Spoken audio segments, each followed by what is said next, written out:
Alright, welcome back to how to build an F-14 Tomcat. I told you guys in the last video I would get you guys involved and just kind of let you watch the action instead of watching what happened from the action or the results of it. So anyway, what I got here is I've got some US Composites 635 thin resin system. It's about 68-70 bucks a gallon. That's a gallon of resin and a little bit, about a third of a gallon of hardener. You mix it 3 to 1. The reason why I'm using this stuff and not the Adtech resin is mostly because I've got it, and since these parts are really just kind of not production parts, they're just going to be used for making the molds for the canopy and the windscreen. I didn't want to waste that Adtech resin. The nose cone mold is also going to be made from this, and that's actually a production part, but it's a fairly simple part. That's with the curvature of it, the strength of it. I'm not too worried about using this stuff for that. So again, just 3 pumps of the resin, 1 pump of hardener. The pumps, they come for, I think it's $5 for a pair, and they're already metered, so it makes measuring it out super simple. It'll literally just pump it 3 times and pump it 1 time into a cup, mix it up, and that's it. This stuff has kind of a, well, it comes out kind of a amber color, and it's really thin, and it also has a really short working time. You get about 20-30 minutes with this stuff. So I'm just going to put a couple cups of cotton flock in here. It's probably about, no, I think about 2 or 3 ounces. Mix this stuff in there, and this will be for filling in the key dowels and going around the nose cone. Again, this stuff I'm kind of making to like a really thick peanut butter consistency. That way it doesn't run away.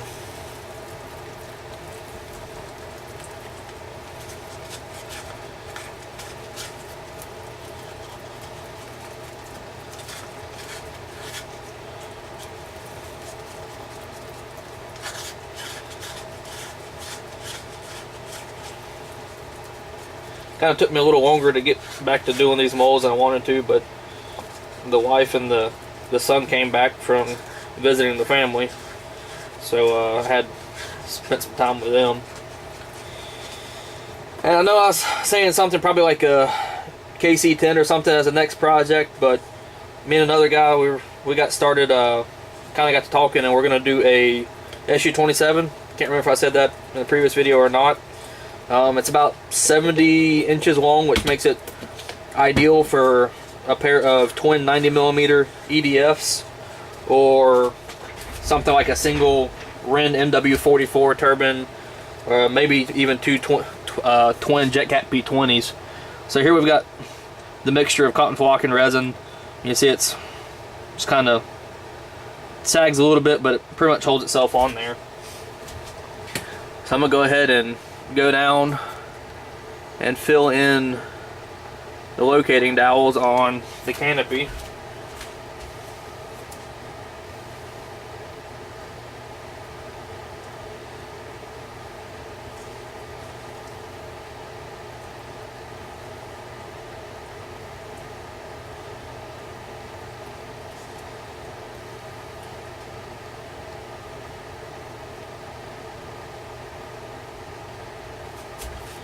So the SU-27 will be the next thing you guys see me start working on. When I get to the point of molding the fuselage on the F-14, that's probably about when I'll start working on the SU-27. Again, it's going to be offered as probably a short kit, which will be a fiberglass fuselage and foam wing and tail cores, just to kind of recoup the cost of that project. But I might even do a fully molded version as well. Just kind of depends on how much material it takes to actually do it, and what it costs, and how big of a demand there is. I like the idea of a fully molded one just because you don't have to worry about it. It's already pretty much prepped for paint.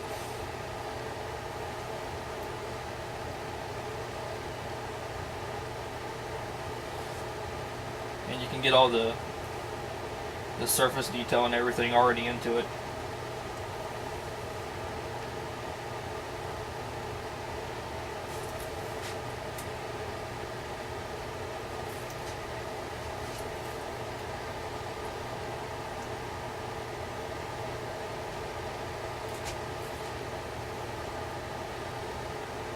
So here I've got the metal portion of the locating dowels were glued on to the parting point, and I'm just going around them, putting cotton flock around, just so it makes a nice even transition for the fiberglass cloth to go over.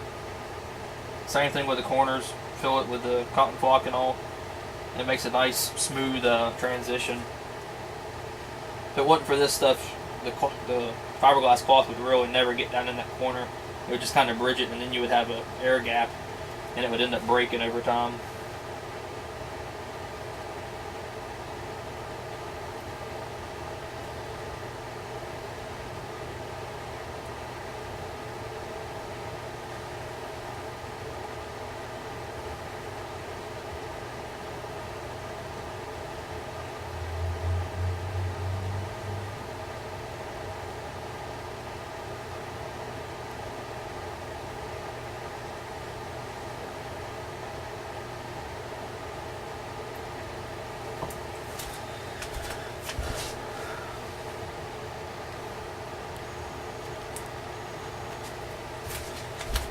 We got a little bit better of a look instead of looking at the canopy.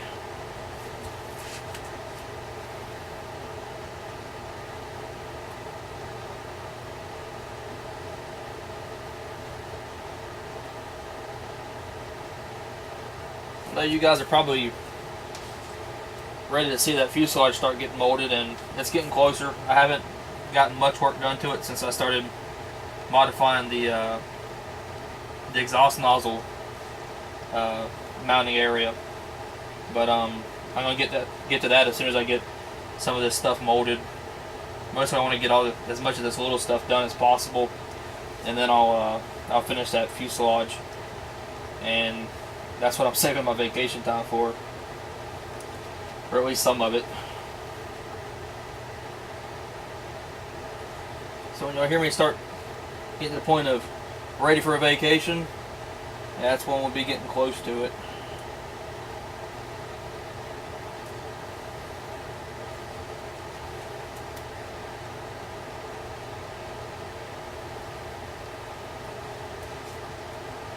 And as soon as I get that fuselage molded, it won't be much longer after that where I'll be making a fuselage. That way I can get started doing all the internal structure and everything. So we're not far from it, just trying to get all this little stuff that takes forever out of the way.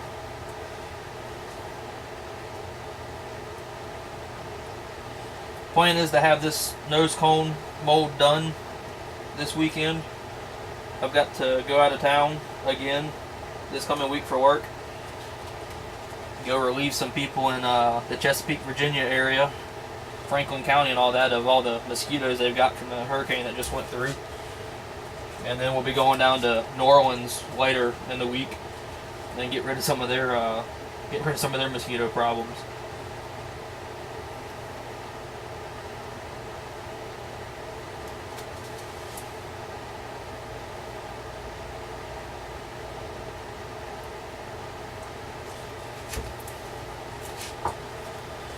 Alright, so there we have that.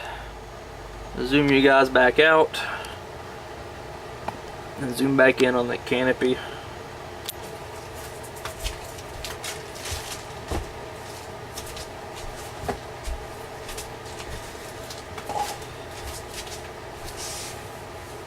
Again, pre-cut your fiberglass cloth, and it'll save you a lot of headache.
Now this little piece I just cut off, I'm going to take the windscreen mold here. I'm actually going to use that for the windscreen.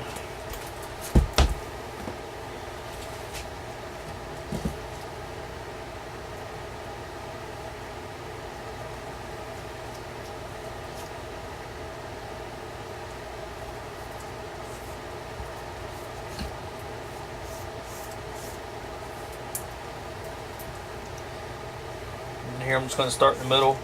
This white surface resin I actually put on the inside of this windscreen mold. That's to give me something to sand on and get really nice and smooth and then polish it.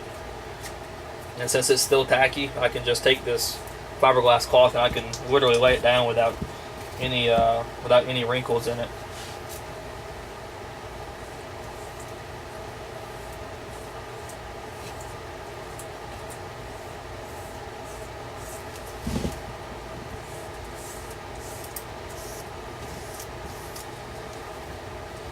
Basically, once this windscreen plug is done being laid up with fiberglass and cured and everything, I'll put a little bit of a structure in there, probably just some 3/8 or 1/2 inch balsa laminated with a little bit of a fiberglass on it, and let that cure for a while. I'll glue all that structure in with a mixture of epoxy and cotton flock. Let that sit probably overnight, maybe a couple of days, just so it's really nice and cured, and then I'll pop it out, sand it down all the way down to probably some 2000 grit. And those of you who know anything about vacuum form molding, you're probably wondering, why am I going so down to 2000 when you got to leave a little bit of a rough surface on there, so it sucks it down really nice and tight and it doesn't leave any air bubbles. The reason why I'm going such a fine grit paper is just because of the fact that I want to try and get it as smooth and as perfectly crystal clear as possible, and then I'll go over it with a really some 220 or maybe 300 grit paper and rough it back up so you get those little microscopic scratches in the surface for the air to go out, so you don't get any air bubbles. Then when I cut this piece of cloth, I actually cut it about 2/3 of the actual width of it. This is the rest of it. The reason I did that is I'm going to use this for the part of the nose cone mold.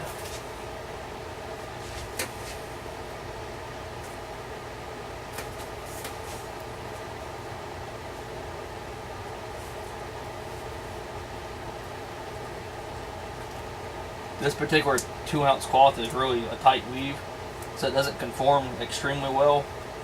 And I'm just looking to get it to conform as well as possible, and then I'll trim, like this cloth here around the back side, I'll trim that away.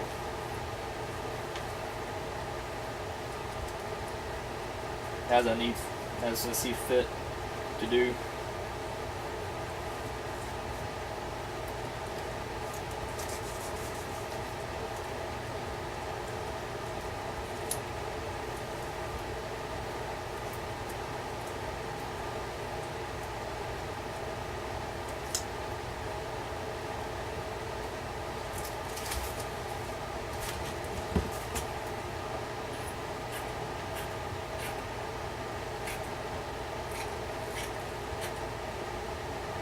I'm not too worried back here about the back side of it, because I'm not trying to build a flange.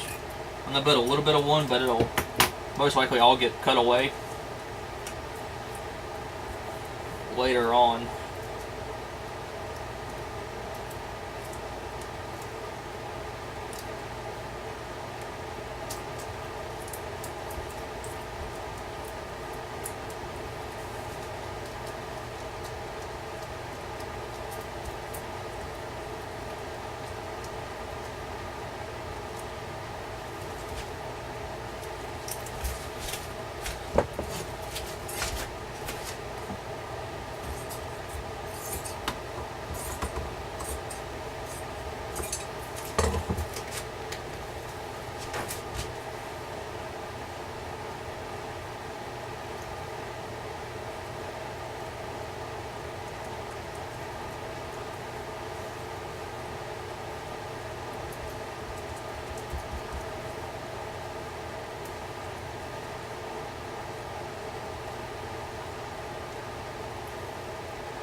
We'll mix up some more of the US Composites resin. And we'll start wetting out the glass that I just put down.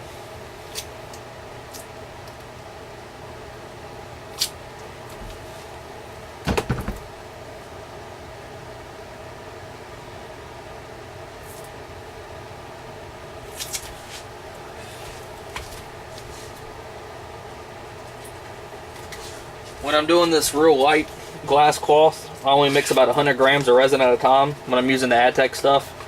And I do one batch of 3-in-1 of the US Composite stuff. That way I don't have to work too fast because the resin starts setting up before I expect it to.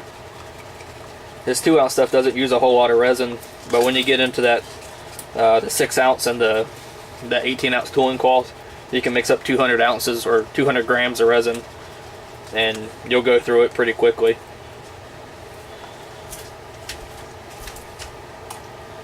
Alright, now I've got a 2-inch chip brush this time. I'm going to start on the larger pieces, that way I get rid of some of this resin so it doesn't start to kick off quicker because there's so much of it, the heat build up. The exotherm build up, as they say, will actually cause it to start curing quicker. So the more you can get rid of, the longer lasting the batch will go, typically.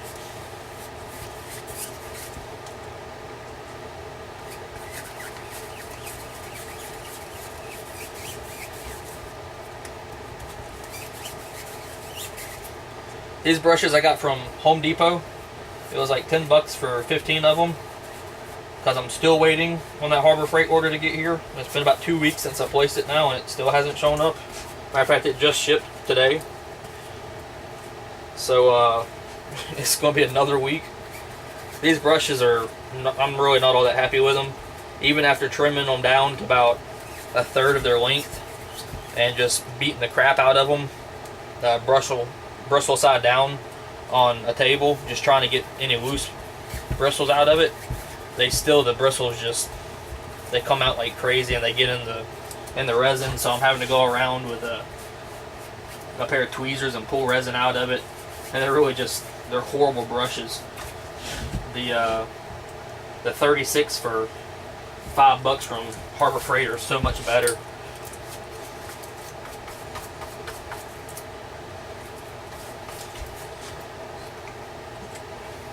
Who says you always get what you pay for?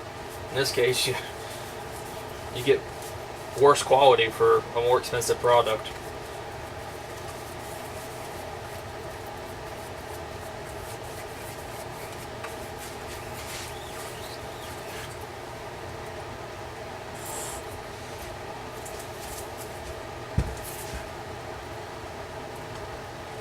The base of this canopy mold is going to be reused for the actual canopy frame mold.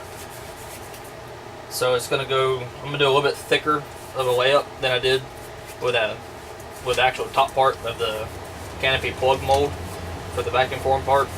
So I'm going to do 4 ounces of cloth here, or 4 layers of 2-ounce cloth, 4 layers of 6-ounce, and then probably 4 layers of the 18-ounce, maybe 5. Just kind of exactly like I did with the stabs and the rudder mold. That way it's a nice strong part, so it'll last through production. And the windscreen mold here is going to be really thick. I'm going to do 4 layers of this 2-ounce cloth, 4 layers of 6-ounce, and probably 6 layers of the tooling cloth. Just because it's going to be put under heat and a lot of pressure when they vacuum form it. And so I don't have to keep making plugs. I'm just going to make one really nice strong one that's really thick to begin with.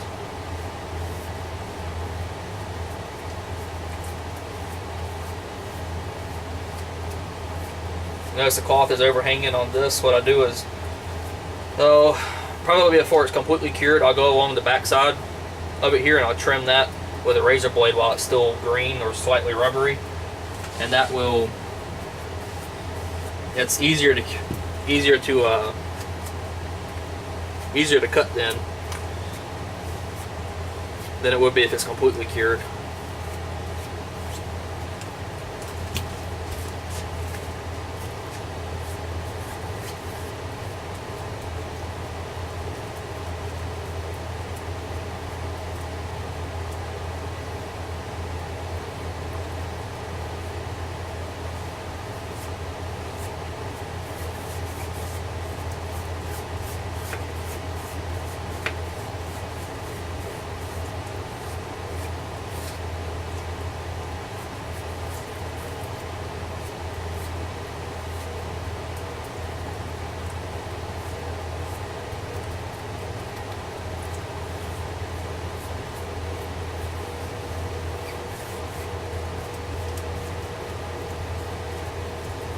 Alright, so while I keep doing this, I'm going to put you guys on pause for now, and I'll get back to you when I get a little bit further down the road.